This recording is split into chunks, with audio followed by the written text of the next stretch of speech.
So I have decided to accelerate the process of canning some chicken, and I just got back from Costco, and I wanted to buy more, but for the time being, this is what I picked up. I have one package of boneless, skinless chicken breasts, and that cost me $31.30. Not cheap by any stretch of the imagination.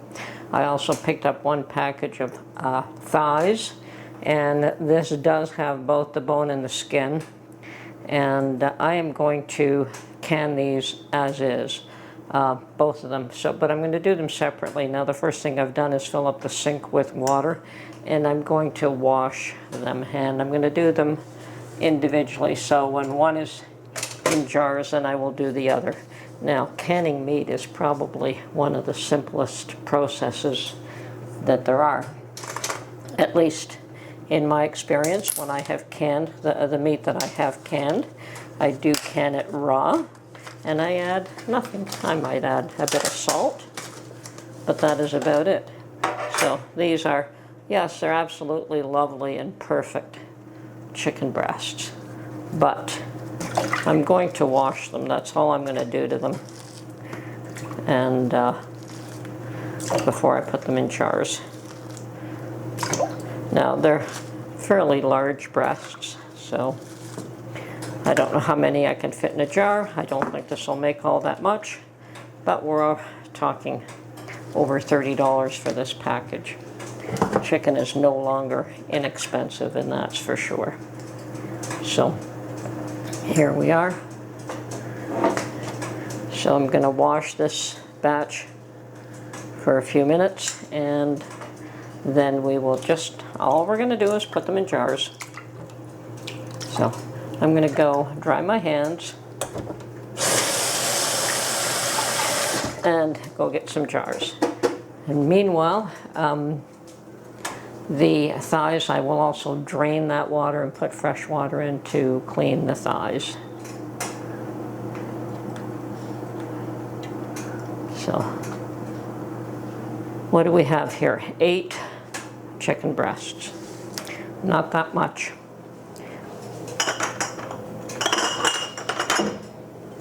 How many can we fit in a jar? Well, let's see.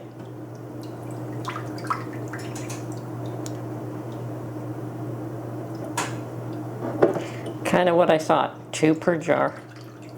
So it really doesn't make an awful lot, does it?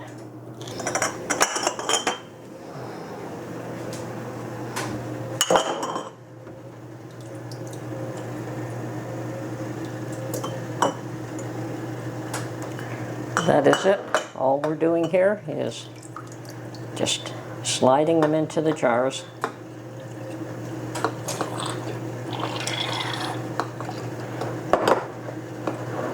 Now I'm going to get a chopstick to push those down a little bit cleaner.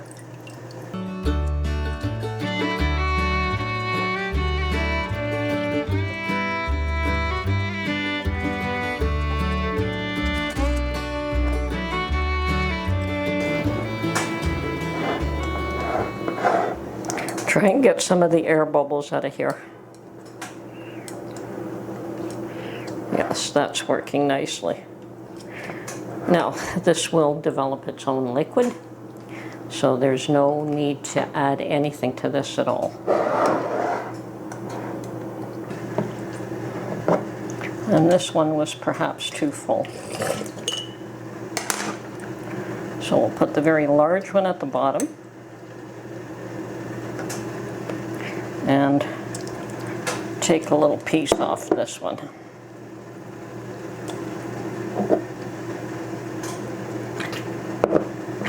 And that looks about right.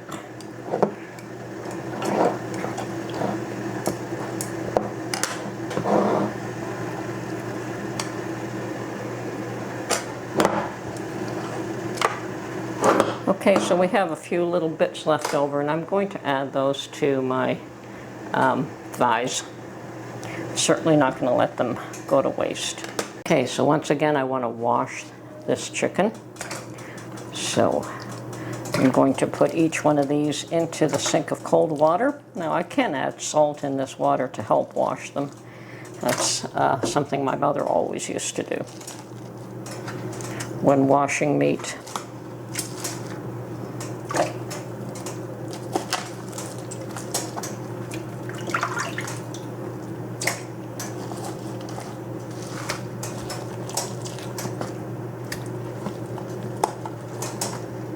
Now this does have the bone in, but it'll be a whole lot easier to remove the bone after it's been processed rather than before.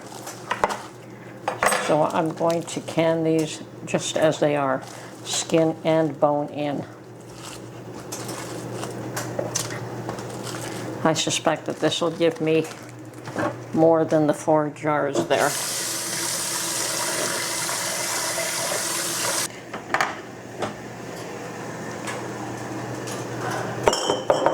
Okay, I've got double the amount of jars for the thighs. I suspect that that'll be more than adequate, but we'll have to see. So I'm going to put the skin out so I know that these are the thighs and those are the breasts until after I'm able to label them.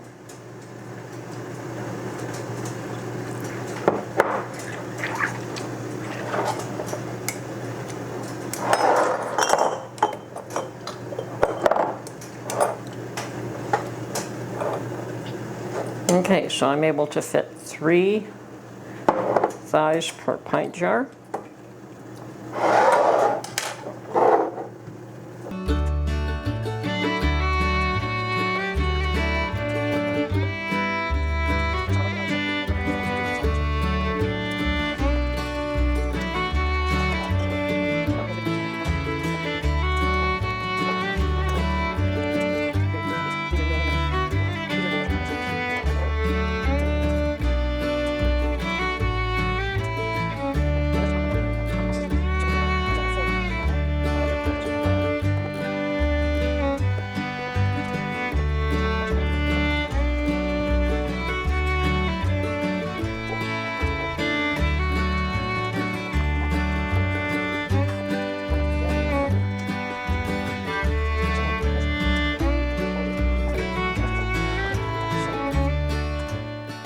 Okay, what's really important here now is that we clean the edges of the rims very carefully with vinegar because you don't want any grease or any bits left there at all.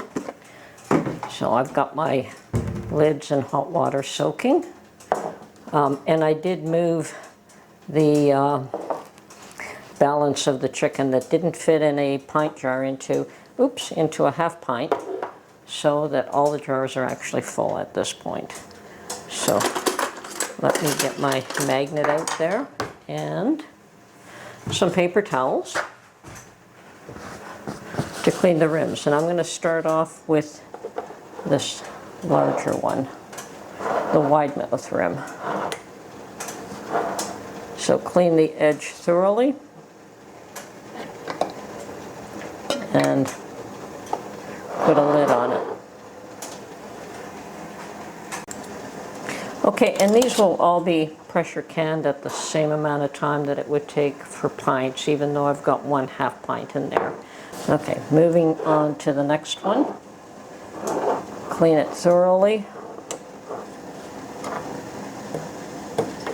Lid and ring.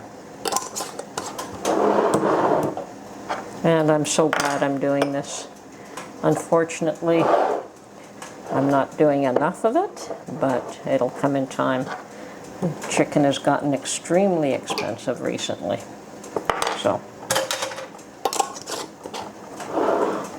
thing is, even if I had done it earlier, he probably wouldn't have eaten them earlier, so it's all good. It's all the same. Next one.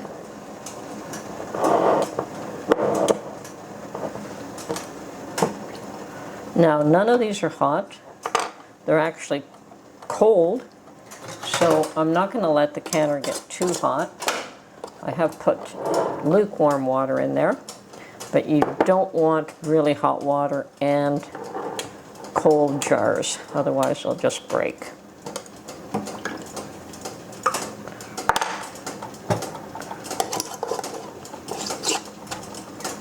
Okay, so I'm going to put these few in right now.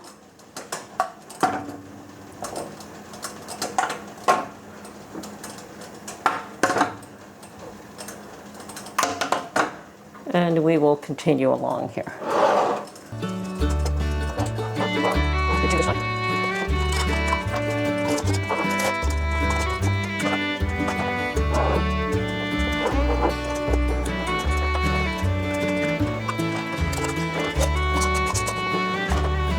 Okay, catch everything now.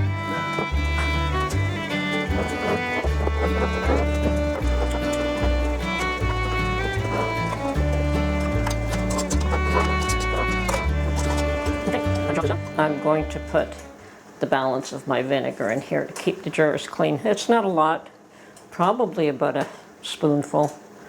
Probably about a spoonful, but that is adequate for that job. Lid is on. We are going to let this come up to temperature. We're going to let it vent for a full 10 minutes, and this little button at the back should pop up and seal before that happens, or at the same time.